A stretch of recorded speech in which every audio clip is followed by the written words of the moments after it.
Então, a ideia dessa apresentação é ilustrar a vocês como é que seria o procedimento, a mecânica de um algoritmo de traçado de raios. Vamos considerar como exemplo essa cena simplesinha, onde a gente tem aqui a câmera, uma esfera, um cilindro e duas luzes na cena. O que a gente faz normalmente? A gente tem um objeto câmera no qual você pode pedir a ele um raio correspondente a um certo pixel do canvas que você quer desenhar, ou do frame buffer, né, da color buffer do que você quer desenhar. O algoritmo vai gerar uma imagem que é a imagem que vai ser exibida da cena, vai ser a foto 3D. Então, para cada pixel, você pede um raio e depois vai chamar uma função que vai tentar achar quais são os objetos que esse raio intercepta.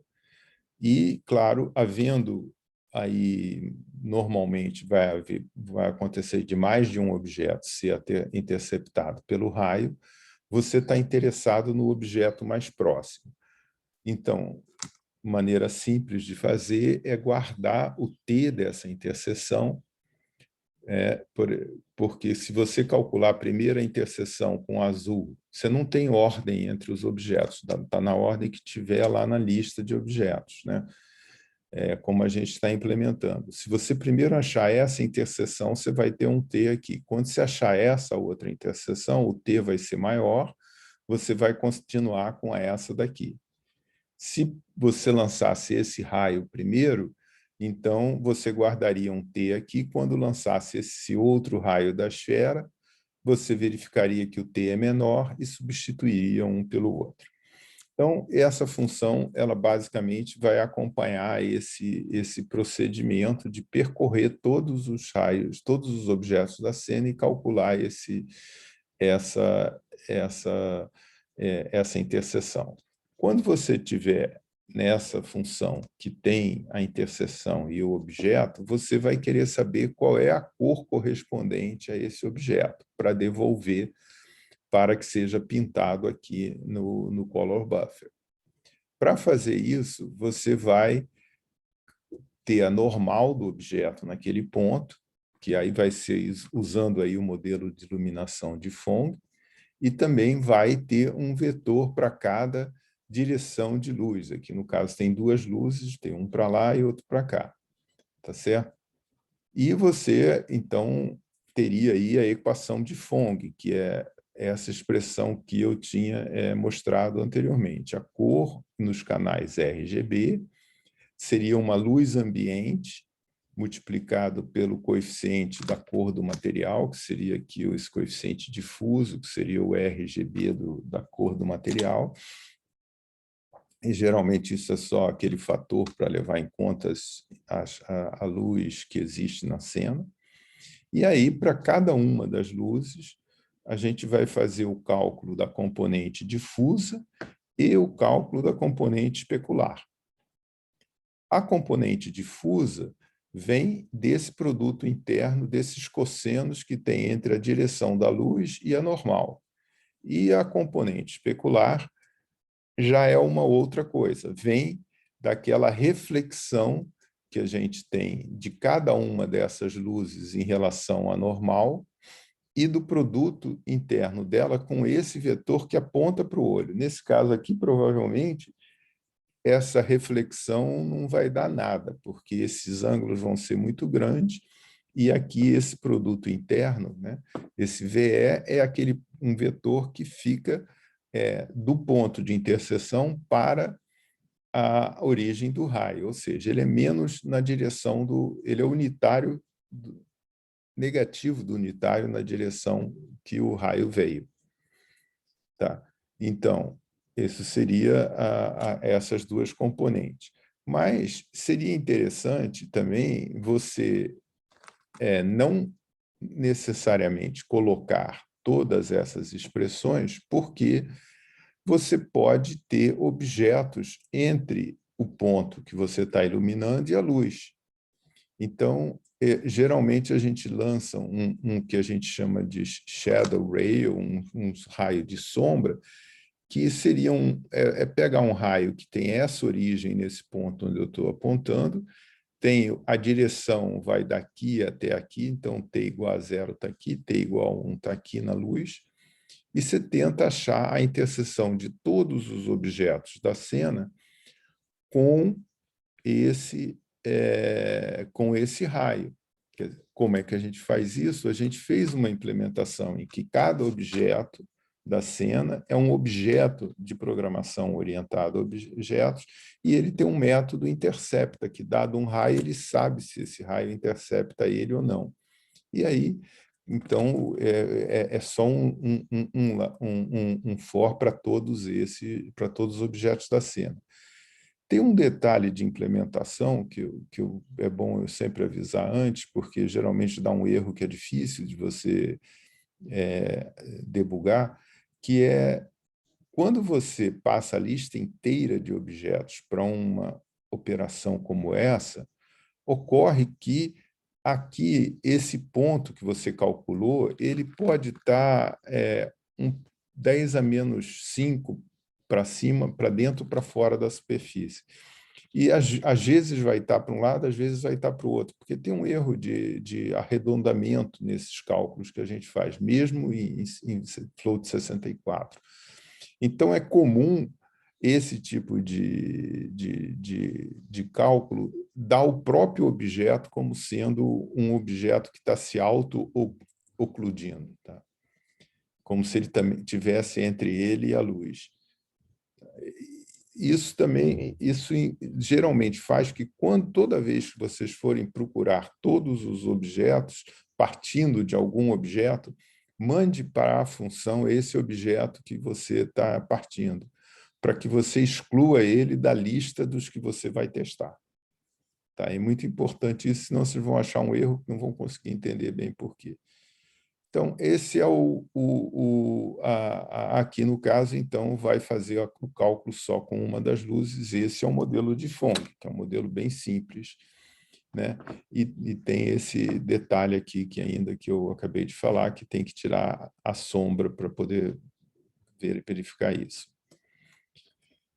Agora, se você tiver um espelho na cena, o que vai acontecer? Quando você for pedir à câmera um raio, você tem aqui o raio, ele lança o raio e, digamos, atinja o espelho, tá? Um objeto que é um espelho. Ora, esse espelho, ou uma superfície espelhada qualquer, para você fazer a conta, você vai ter aí o ponto de interseção, vai ter a normal, vai calcular a equação que a gente acabou de ilustrar todos os passos, né? Da luz, etc., dando aí que seria a cor do próprio espelho em si. Tá? Mas, mais importante, provavelmente esse espelho não tem quase cor nenhuma. Se ele for um bom espelho, ele vai mais refletir a luz que vem na direção que reflete nesse ponto e vai para o olho. E qual é essa direção? Essa direção a gente consegue calcular pegando um outro raio, criando um outro raio para pegar essa direção. Olha só, essa direção a gente pega esse vetor VE, que é, de novo, o ponto que dá interseção olhando para a origem, unitário dessa direção, faço a reflexão dele em relação ao vetor N, que seria normal, e aqui teria esse vetor refletido. Esse vetor refletido vai dar origem a esse raio que sai daqui e vai entrar na cena. E vai buscar todos os objetos, mesmo o próprio, menos o próprio espelho. Então, toda vez que você faz esse tipo de cálculo, mesmo aqui, por exemplo, que é o trace comum, você tem que tirar o espelho, senão você pode auto-interceptar com o espelho. Tá? Então, ele acha aqui um outro ponto. Quando ele chega aqui, ele vai fazer de novo aqueles cálculos todos lá de componente difusa, componente especular, e achar a cor da esfera aqui nesse ponto. E quando acabasse, se por acaso essa esfera fosse também espelhada, esse raio ia continuar. E aí você iria fazer uma recursão em cima da recursão. O algoritmo ele é recursivo. Tá? Aí você, eventualmente, teria que colocar um critério de parada em tantos raios, para não descer tanto na recursão, porque se você põe um espelho na frente do outro, o raio fica indo e voltando, e o programa não para nunca de fazer conta. Tá? Então, aqui nessa situação, você tem a cor daqui que vai passar para cá, e aí tem alguma maneira da gente fazer o blend dessa cor com essa. A maneira com que eu fiz para esse curso agora foi usar essa expressão, que a cor que vai ser retornada aqui por esse raio vai ser dependente de um fator S. Esse fator S é um fator de quanto aquela superfície é espelho. Se ela é zero, então ela não tem nada especular. Eu nem preciso lançar esse raio especular de espelho. Eu deixo aí quieto, porque S vezes zero vezes qualquer coisa. Como também, se esse fator fosse 1, eu nem preciso calcular a cor de Phong do espelho, porque aqui eu vou fazer essa média ponderada com esse fator zero.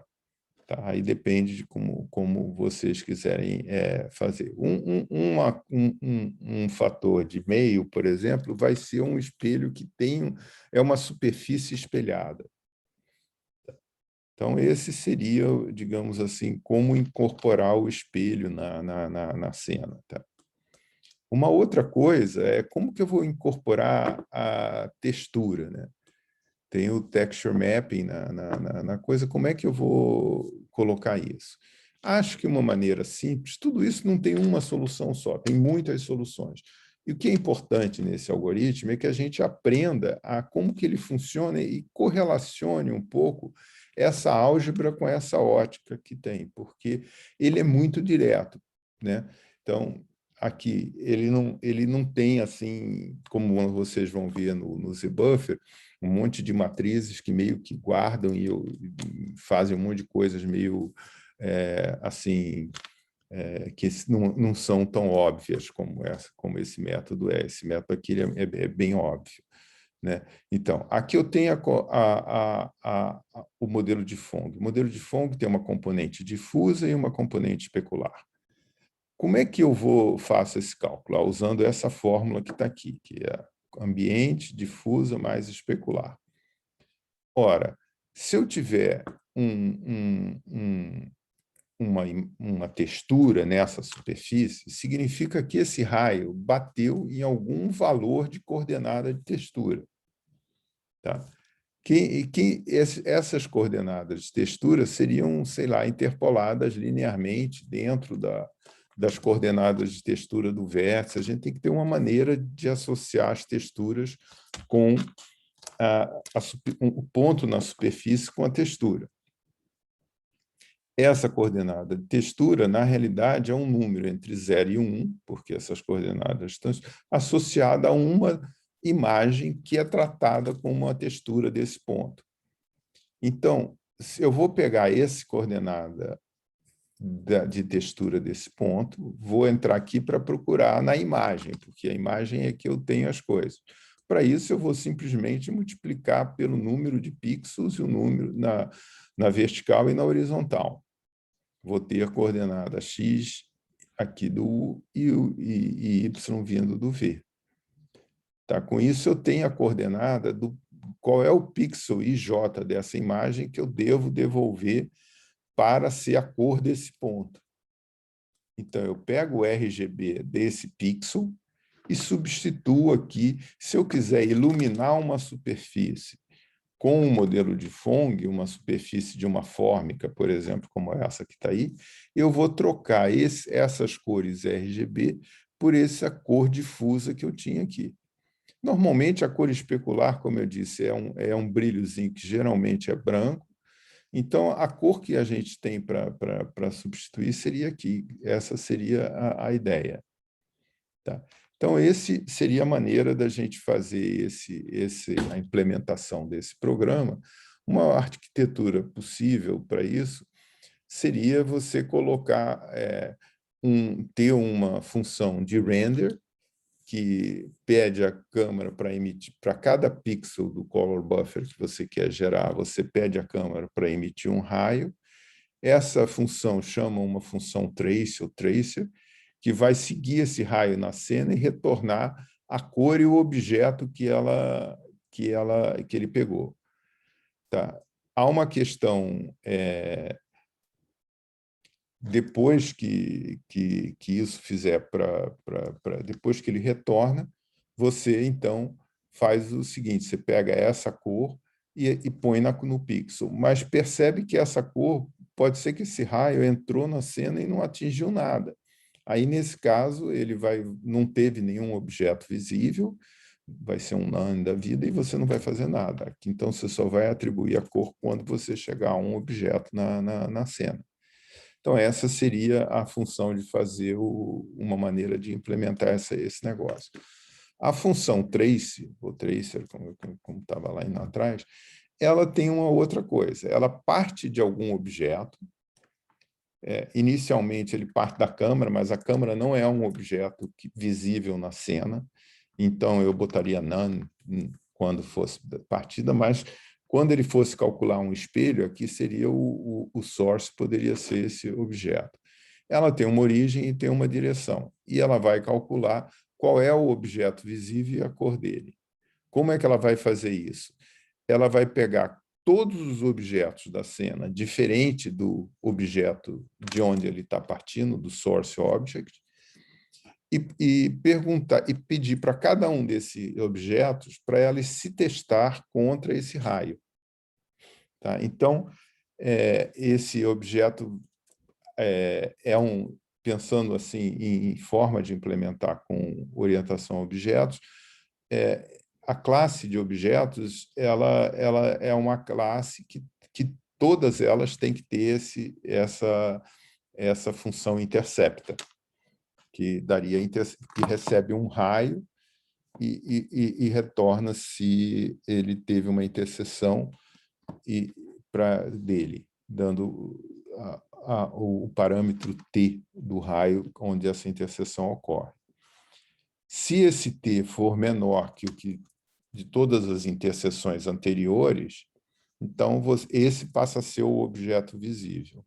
Geralmente a gente inicializa esse t como infinito no início, até o Python tem o np inf, né, que é infinito, e aí você pega cada um dos objetos e vai vendo como é que fica. Se depois que acabar esse loop entre todos os objetos, você pegou o mais próximo, essa função vai chamar uma função de shader, um shade, que vai computar a cor visível daquele ponto. E ela vai, se essa cor existir, ele vai retornar a cor e o objeto invisível. Tá? O visível, perdão.